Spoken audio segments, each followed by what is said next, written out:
Coming up on Mountain News at 5:30, Israel's military leaders predict the war in Gaza will continue for months. And the ongoing migrant crisis along the U.S. southern border is putting pressure on border officials and resources. Plus, we are set to end 2023 on a cool note. Your first alert forecast coming up as Mountain News at 5:30 starts now. Dedicated to southern and eastern Kentucky, this is WYMT Mountain News at 5:30. Good evening, I'm Steve Hensley. Israel is pressing forward on its promise to drive Hamas out of Gaza. Airstrikes are shifting to the central part of the enclave while hospitals overflow. The White House is continuing its efforts to both protect civilian lives and free the Israeli hostages. CBS's Michael George has the latest developments. Even as pressure builds for a ceasefire, Israel's military chief predicted the war in Gaza will likely continue for months, saying there are no shortcuts to dismantling a terrorist organization. But while Hamas leaders hide in underground tunnels, civilians are in the line of fire.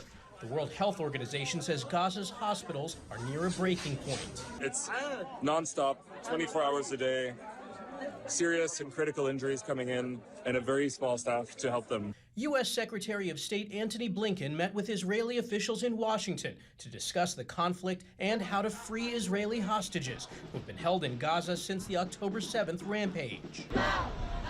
Families of kidnapped Israelis protested in Tel Aviv, saying they're afraid the world is forgetting about their loved ones.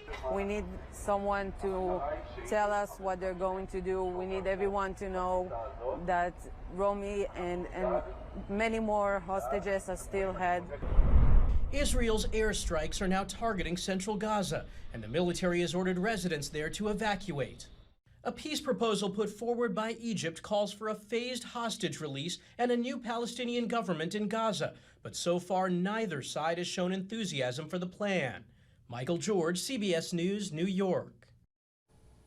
Israel's defense minister says the conflict has now spread to 7 fronts, including Lebanon, where battles with Hezbollah militants have intensified. Last night, President Biden ordered the U.S. military to carry out airstrikes in Iraq. White House officials say the strikes targeted 3 locations used by the Kataib Hezbollah and affiliated groups. It was U.S. retaliation for an attack yesterday morning the Pentagon says Kataib Hezbollah claimed responsibility for. The group said it used a one-way attack drone in northern Iraq that injured 3 American service members, leaving 1 in critical condition. The ongoing migrant crisis along the U.S. southern border is putting pressure on border officials and resources. In Eagle Pass, Texas, hundreds of migrants are now being transported to other border towns to help with processing and are then being released into those communities. Potentially, there could be more to come. A caravan of thousands of migrants is still on the move, headed through Mexico and toward the U.S. border. CNN's Ivan Rodriguez has the latest. So far this month, a 7-day average of more than 9,600 migrant encounters were reported by federal authorities, making it among the highest amounts ever recorded. I've spoken to these people when I've been on the river, and they're just looking for a better life. And I think that we can help them. We need more workers in the United States. And so I think there's positives that can come from immigration. We just need the infrastructure to support them. To deal with the unprecedented migrant surge, the federal government has closed ports of entry in multiple states and reassigned personnel to transport and process migrants. Maverick County, Texas Sheriff Tom Schmerber says this surge is having an impact on the local economy and community. And I have my community here, the neighborhoods, calling for it because they're afraid that the people are walking, strangers walking around the area. It's a situation that the law enforcement's getting a lot of pressure. Hundreds of migrants from the Eagle Pass area are only being transported to other border towns to help relieve pressure. 2 buses from Texas dropped off over 90 migrants in a Chicago suburb over the weekend, and they were then moved by train into the city, according to police. For many who already made the long journey to the U.S., going back isn't an option. I'm going to be happy because I'm going to live in a free country where the rights of citizens are respected. That wasn't the case where I lived. I'm Ivan Rodriguez reporting. Some senior U.S. officials are expected to meet with Mexico's president in Mexico City tomorrow about the surge of migrants at the U.S. southern border. The Mexico president said last Friday the meeting will include Secretary of State Antony Blinken and Secretary of Homeland Security Alejandro Mayorkas.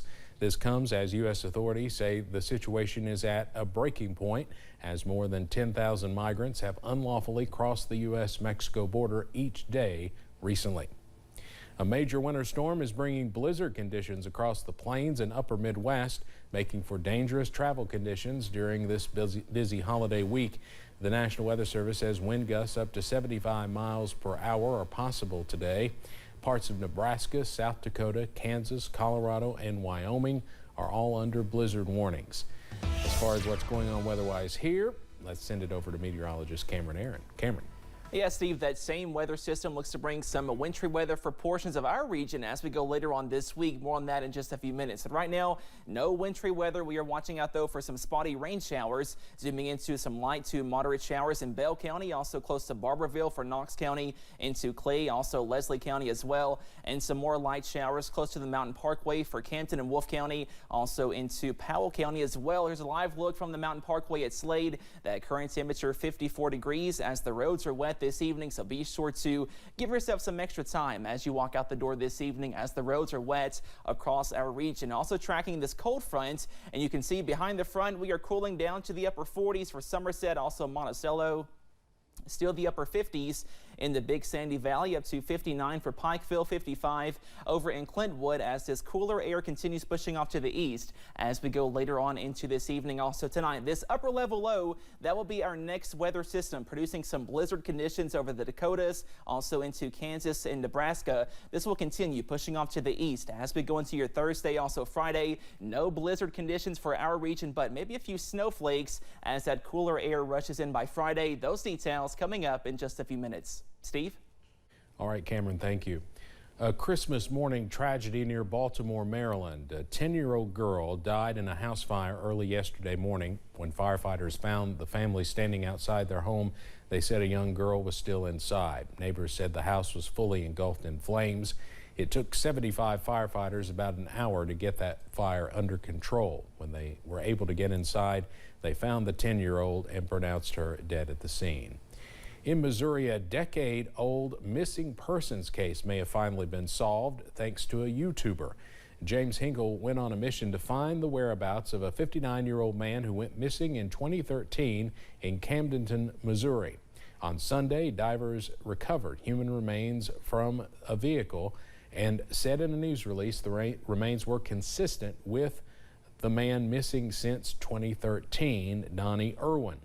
However, a forensic pathologist is still in the process of confirming the identity of the remains.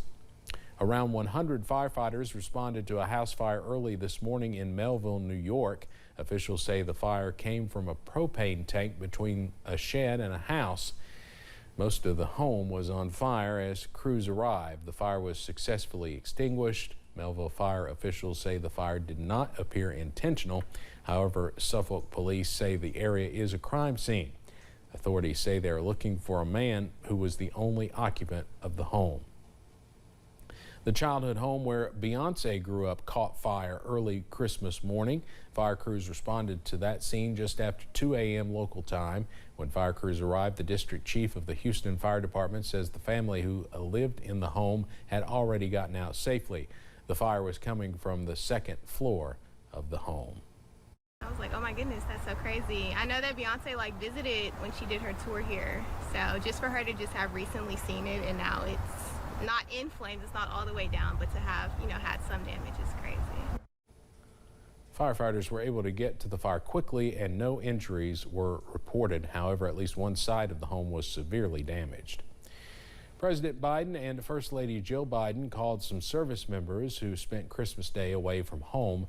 Jill Biden wrote, "From one military family to another, their hearts are with the service members keeping us safe around the world and their loved ones who may be missing them a little extra."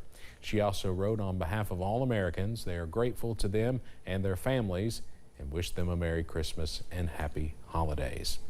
Coming up on Mountain News at 5:30, it's almost a new year, so maybe you're looking to use this as a time to declutter around the home. Advice to help you get rid of some of those unwanted items. And some chilly weather is on tap as we end the work week. Those details coming up after this break.